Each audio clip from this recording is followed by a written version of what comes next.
Hello, I'm John Thorne from Silverstone Shooting Centre. In this episode on Practical Mini Rifle, we're going to be talking about fire and moving and reloading. Keep watching. Welcome back. Fire and moving and reloading. The essence of Practical Mini Rifle. And the crucial thing to consider here, first of all on safety, is that muzzle has to be pointed downrange and your finger must be off the trigger when you're moving. And the scenario I say to people is if your feet are moving, your finger's off the trigger. So I almost connect the idea of my trigger finger is connected to my feet. So I'm stationary, on the target, my finger's on the trigger. The moment I move, I must take my finger off the trigger on the side of the gun. Now I'm wearing gloves here today because it's cold. Don't recommend it to some extent. I don't recommend, this is a slightly grey glove on a grey background. The range officer must be confident they can see your trigger finger is outside the trigger guard. Okay, with a nice big pink finger, you can see quite easily my finger is straight on the side, not to get caught out. But if I have a gloved hand like this, it's quite easy, they can't really see where it is. So generally speaking, try and keep either a glove a different colour to the gun, which in this example is bad because it's a camouflage gun, or don't have gloves at all. Something to consider. Now the thing about firing and moving is that, again, we've covered already the idea of keeping the gun away from your body. If I bring it up close to my chest, it stops my manoeuvrability and slows me down. Taking it away from my chest allows me to run, use my arms, and I keep the direction. Okay, so the idea here is going to move around the place, shooting a couple of targets we've got down range, and then obviously moving from A to B, keeping our finger off the trigger and keeping the gun pulled down range.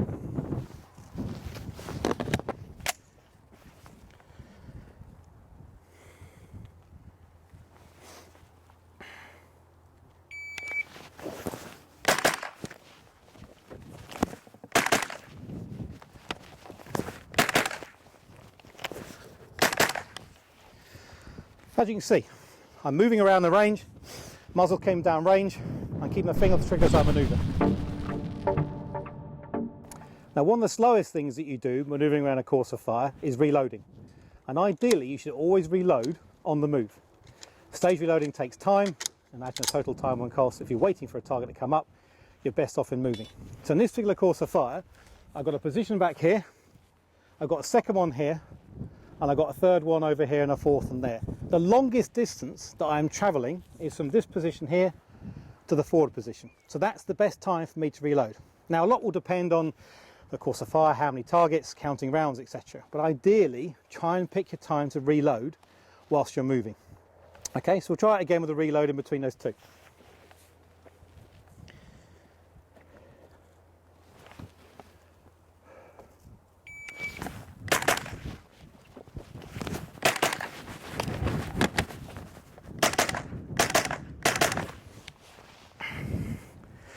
So as you can see, so drop the magazine, load out on the move, far faster.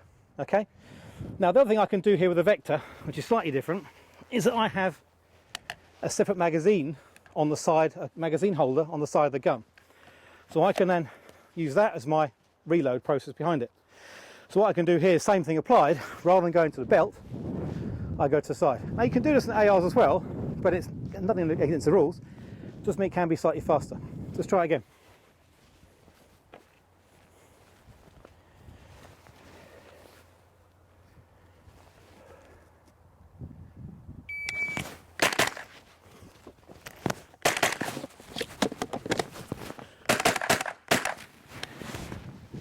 So again, it's down to practice, to trying different ones, different targets, different shooting. But the idea is I'm reloading as I'm moving. Now, it's also worth practicing stationary reloading, because it will happen. It'll be a time where you'll run out of rounds if you can. Now, in an ideal world, if you can, don't shoot the gun dry. Now, for example, if you shoot the gun dry, as in magazine empty, most guns, assuming they're working, will hold the action back. So it means that at that point in time, you insert another magazine, pull the trigger, nothing happens, the action's forward. And again, the Vector's quite useful here, as I can bring the action forward from my support hand. But for an AR, it basically means you're up and you're racking it, time consuming. So what I'll do now is I'll do a stationary reload and just do it with a magazine that's still loaded, and then I'll try shooting a magazine dry and see what else I've got to do. All right.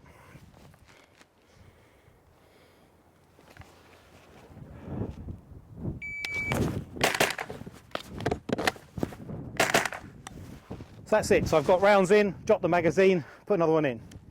I'm not sure how many rounds I've got in here, probably quite a lot. So what I'll do is I'll shoot this magazine dry, which will be quite fun, and then I'm going to load one on an empty magazine. Again, avoid this if you can.